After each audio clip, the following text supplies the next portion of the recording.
You picked a good day for the CIRF report, my friends. We've got, well, I mean, you've got a lot of weather issues outside of this, but we're seeing a lot of things in the stars that might be causing some of this weather. The short of it is that we have unbelievable amounts of alignments and aspects that we need to talk about. Basically, we're looking at being in alignment with the air signs and bellowing out in creation preparation for Sunday, which is a grand fire trine. Okay, so check this out. Let's get into the DreamBot. And we have three basic memes. We have in the red arrows, past. It's generally, it's just time, but all the verbs are past tense, like did and tried and been. So it's associated with the past. Then we have in the blue arrows, this is all about death and maybe stoppage of energy. Medical obviously tries to save us, but a lot of people die at the hands of medical right now. I mean, this one, I'm not implying that medical is death per se, but you're sick. Okay, so if you need medical attention, there's a problem there. Exhausted, worried, still is kind of like stillborn. Okay, and then we have in the orange arrows the opposite. This is amazing and bigger and very positive, fit and dreaming and visualizing and vivid. Everything is very positive and very creative. So this is yang and creative forces. All right, let's go into the astrology. Oh my gosh. Look at all these aspects. We first start with, I mean, it's almost enough just to look at all these lines and go, there you have it. I mean, with all these storms coming in and we're back into winter again, and I've got my heater on again. I just had the air conditioning on as early as yesterday. So this could be somewhat to explain. I mean, space weather does affect the ionosphere, affects our physical weather here and what we see. So certainly this could be a factor at least. Let's get into it. You got at 10 a.m. on Friday morning, Friday the 12th, you have three aspects right at 10 a.m. You've got the moon trine Venus. That's your harmonious relationships. Then you've got moon oppose Saturn. That's and that's over the south node. Okay, so we're already starting to get into our memes here. Notice relationship wasn't into our memes just yet, but Saturn and Pluto together are still over the south node. South node is in the past. It's our heritage, our traditions. It's karmic, ancient past as well. And so you've got this death here, and you also have time of past. It's really incredible to me how the collective unconscious is picking up on this. And you've got two planets here basically together over, so you got double the power over the south node. So no wonder you've got the time. But consider this: wherever the south node is, the opposite side is going to be the north node, and the north node is the future. And guess what? The moon is going to be passing right over the north node during this transit, and we have yang and creating the future. So we are worried about the future. That was one of the words in the DreamBot was worried. Okay, so we are concerned. The moon is passing that north node, and then obviously you've got opposition to Saturn, which kind of brings in maybe some hurdles, but also solutions in this case, just opposition. But you also have some squares here, folks, and Jupiter still going retrograde. But you've got,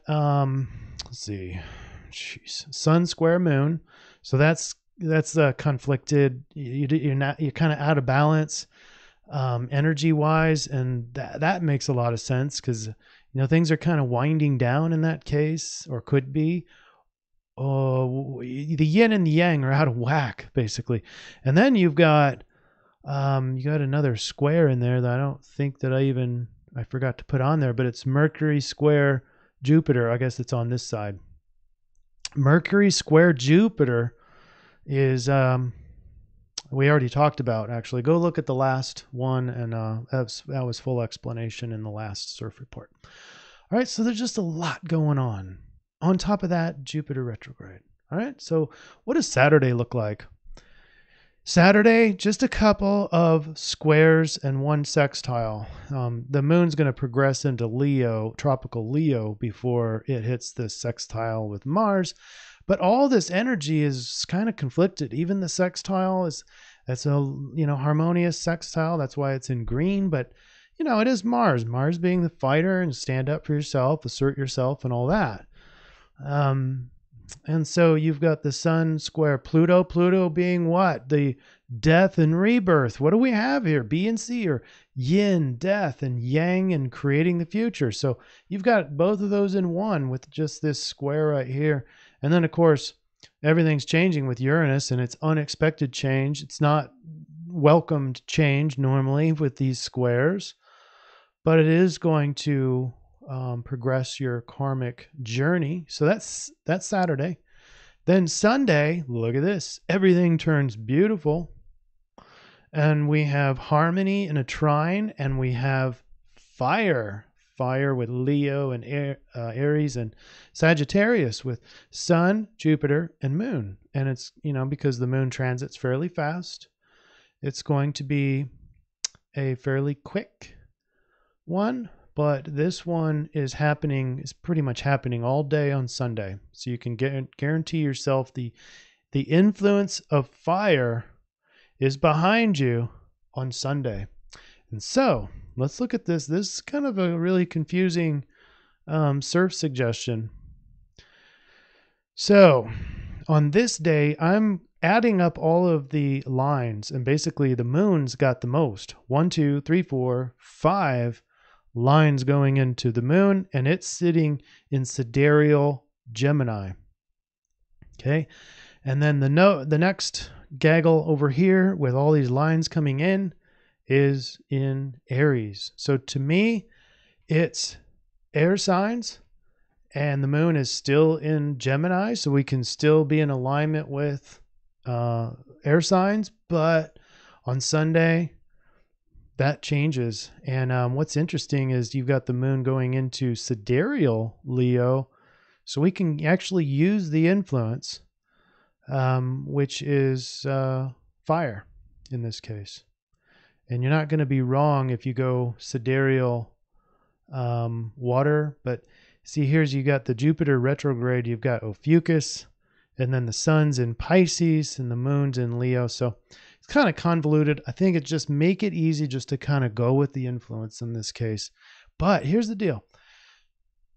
You have a real big advantage of using this clear collective influence, the yang and the creating the future thing, with the Gemini and the Aquarius on Friday and Saturday. So the way I'm going to work this is to become the best air sign that I can be.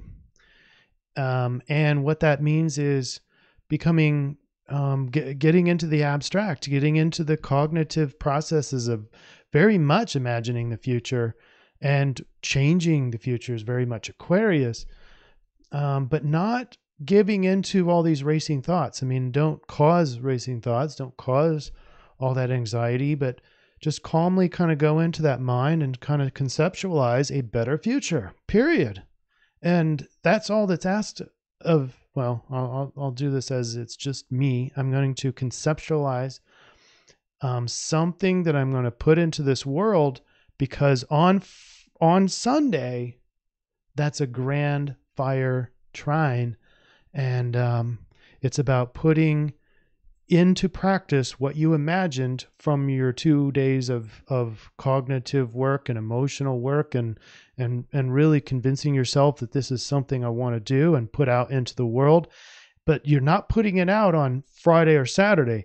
You're just prepping it. You're imagining it. You're wanting it. You're putting your emotions into it. This is the creative process. And then on Sunday, you take your first step and you actually put boots on the ground, and in this physical reality, you start to orchestrate this new thing that you're going to put out to the world that you kind of thought about earlier. All right. That's my suggestion. I know it's really complex. We've got a lot going on, but I think it's fairly simple. You basically think about, imagine, design, and plan for Sunday, and then put it out to the world. It's that simple. All right. So have a good cold weekend. I hope everybody's okay in the other areas of life. The most I have to deal with right now, at least, is threat of a little bit of rain and on a lot colder weather. So putting the bike back, and we'll wait for another sunny day.